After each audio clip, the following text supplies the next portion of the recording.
መብዛሕትና ደቂ ሰባት ብፍላጥ ኮነ ብዘይ ምፍላጥና ኣብ ከባቢና ዘለዎ ወይ ድማ ኣብ ዙርያና ዘለዎ ሰባት ንብድል ኢና። ስለዚ ናይ ሓደ ሰብ ሓዘን ምኽንያት ንሕና ንኸይንኸውን እዛ ዛንታ ሓቢርና ንስማያ።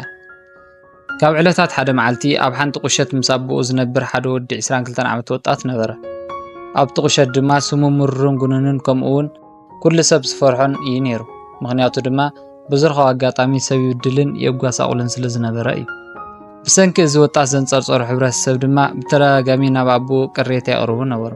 ኮይኑ ግና ንወላዲኡ እውን ክሰምዖ ኣይከኣለ።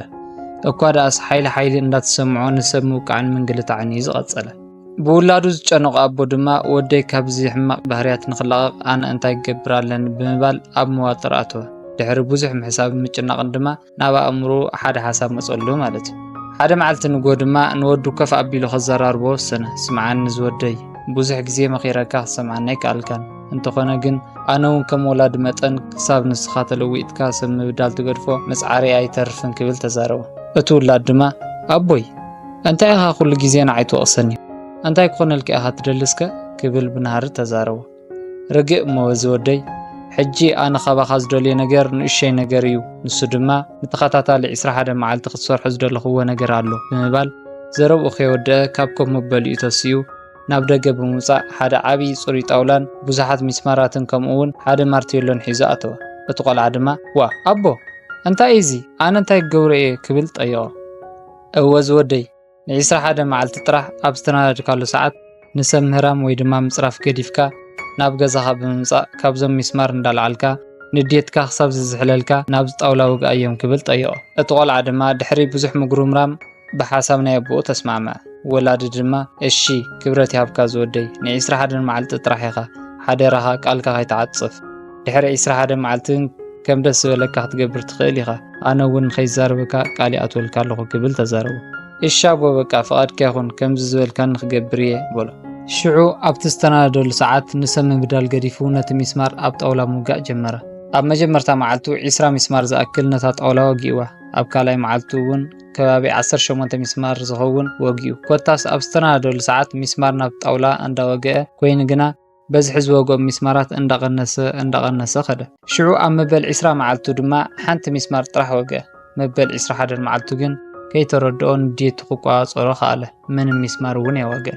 ሽዑ ንወላዲኡ ብምፅዋዕ ኣቦይ እተን ዝበልካ ንወዲእ ኣለኹ በሎ። እሺ ዝወደይ በል ሕጂ ድማ እተን ኩለን ዝወግእኻየን ሚስማር መሊስካ ኩለን ንቐለን በሎ።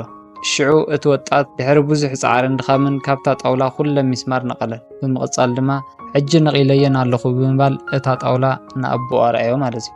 ተቕብል ኣቢሉ በል ሕጂ ድማ እዛ ጣውላ ከምታ መጀመርታ ዝሃብኩኻ ጌርካ ሃበኒ በሎ። ኣቦይ እዚማ ዘይኸውን ነገር እዩ፣ ከም መንፊስ ዝነኾለ ጣውላ ከመይ ጌረ ናብ ጥዑይ ክመልሶ እዚ ፈፂሙ ክኸውን ኣይኽእልን ክብል መለሰሉ። ወላድ ድማ እወ ልክዕ ኣለኻ ክትመልሶ ኣይትኽእልን፣ ርኢኻ እቲ ጽሩይ ምንም ንካእ ዘይነበሮ ጣውላ ሓደ ጽሩይ ሰብ እዩ። እቶም ሚስማራት ናብ ጣውላ ዝወግእኻዮም ድማ ናትካ በደል እዮም። መሊስካ ካብ ጣውላ ዘውፅእኻዮም ድማ ይቅርታ ምባል እዩ። ኮይኑ ግና በዲልካ ካብ ልብኻ ተናሲሕኻ ዋላ እውን ይቅርታ እንተጠየቕካ ግን ድማ ነቲ ዝበደልካዮ ሰብ ኣብ ውሽጡ ዝገደፍካሉ በሰላ ብፍጹም ከተጥፍአሉ ኣይትኽእልን። ስለዚ ዝወደይ ተረዲእካ ይኸውን ኢለ ተስፋ ይገብር በሎ። እቲ ቆልዓ ድማ ብጣዕሚ ተሰሚዕዎ ናብ ብርካ ኣቦኡ ብምውዳቕ ተደፊኡ ይቅርትኡ ለመኖ። ካብ ሕጂ ጀሚሩ ንማንም ሰብ ከም ዘይብድል እውን ቃል ኣትወሉ ይባል። ስለዚ ኣሕዋተይ ብዝተኻእለና መጠን ንሰብ ኣይንበድል። ምክንያቱም በዲልና ይቅርታ ክንጥይቕ ንኽእል ኢና። ይቅርታ ብምጥያቕና ንዓና ናይ ሕሊና ዓረፍቲ ክንረክብ ንኽእል ኢና። እንተዘይኮይኑ ግን እቲ ዝተበደለ ሰብ ኣብ ውሽጡ ዝፈጠርናዮ በሰላ ከነጥፍአሉ ኣይንኽእልን። ስለዚ በጃኹም ልቢ ንግበር። ቻው። ብዙሓት ናይ ሓንቲ ደቂቕ ትዕግስቲ ተስኢኖም ህይወቶም ሙሉእ ኣብ ጣዕሳ የንብሩ። ብዙሓት እውን ንደቃይቅ ከይዕገሱ ህይወቶም ሙሉእ የጸልምቱ። ንኡሽተይ ብዘይ ምዕጋሶም እውን ናይ ሰብ ህይወት ብኢዶም የጥፍኡ። እወ ኣብዛ ዓለም ዝኾነ ጉድኣት ዘየስዕብ እንተሃለወ ትዕግስቲ ጥራሕ እዩ። ትዕግስቲ ምግባር ካብ ምንታይ ከም ዘድሕነካ፣ እንታይ ከም ዘዕድለካ፣ ኣብ ምንታይ ከም ዘብፅሐካ ይፍለጥ። ኮይኑ ግና ትዕግስቲ ጥራይ ግበር። እንተ ተዓጊስካዮ ኩሉ ይሓልፍ። እንተ ተዓጊስካዮ በረድ ናብ ማይ ይቕየር። እንተ ተዓጊስካዮ ዝነበረካ ሓያል ቁጥዐ ይዝሕል። እወ ትዕግስቲ ናይ ለባማት ሰባት ዋና ስንቂ እዩ። እቶም ዝተዓገሱ ካብ መቕፃዕትን ነብሶም የድሕኑ። እቶም ዝተዓገሱ ኣብ ጫፍ ዓወት ይበጽሑ። ስለዚ ብትዕግስትኻ ተኣማመን። ሓደ መዓልቲ ከም ዝኽርዓካ እመን።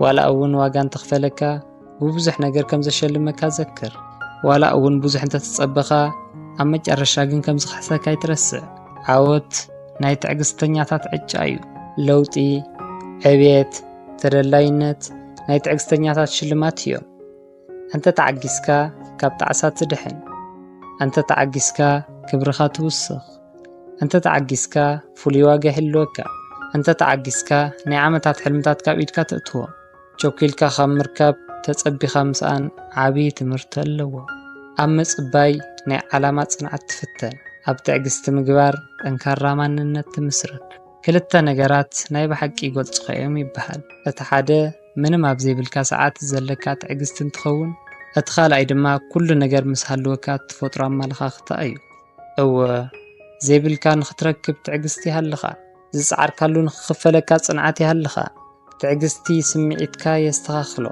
بزحات ناي حنت دقيق تعجزتي إنهم هيوتهم مولا أبسطات يحلفوه بزحات ندقايق صوم باسي إنهم ناي وعلوم ناي كالوتون هيوت يبالاشو أو هيوتكا بزي تعجزتن ممراح يتفتن سخوان خوين اللو نتزخون وانكساب زخون تتصبع بمجوكوالكا عرس خايتو بدا نناي كالو تحزن ون بفتصم مخنياتا يتخون تعجزتي مراريا فريقاقن تعومي تعجزتي فتانا أبو زحيو شلماتاقن كمان نملالي تعجزتي كاب كل استفالي عبيه بطويو زرخبقن استعجزت راحي تعجزتني انت زيكوينكا ناي تعجزت واقع اي كتفلطونيها نوشتي تعجزت سلازلكا طراح كندي كحالفو زي مسؤول نقرات كم زهلفكاس كذكر كله ناي نوشتي تعجزت وصيتيو برقز معقاس كبيريو كوين قنا كم معقاس كترخو وصيت زلعالي حدا جيزي نقرات نخستهاخلو كابا خز دليوو نقر انتهالو تعجزت خاطرحيو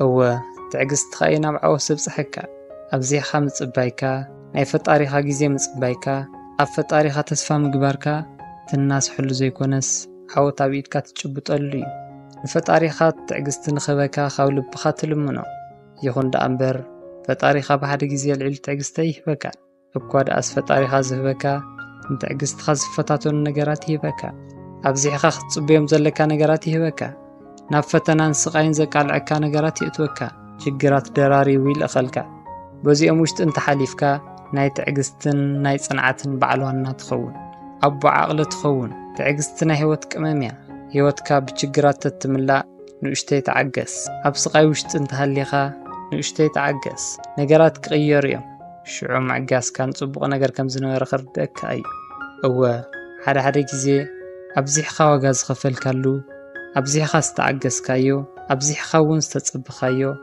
نزمانات واجا زخفل كالو نعامتات بزي مقرات سعر كالو كيسل شوكا حدا نقر دقاقين كالسراح خالو بناي سبات سعنتو كي تدهالكا ندقاو نقر إيدكا غيهابكا كساب حجز سعر كالو مقرات اندخالكا خي قرص كخساب حجز مسخالو مقداف اندخالكا خي قرفكا خساب حج واجا زخفل كالو كوين قنا وصيت خمس تصبخايو انت زي كوينو أجوها كمان لعل تعجزت خسيف كاللها كاب ستصبخايو لعل زونن كايو تعجزتي بوزحات كالوت نقرات كم زمصلكاي طراتا كندي سب تعجزت سينو ألام قتيلو تسفو صلميتو صبو غعزو أقاريصو سلازي كابتم زي يعجسو كابتم شوكولات حدا خيتخون عرسخا حلو كساب حج زدامسكمني كاب لبي مسكن كساب بخالق مدب زملس تشاو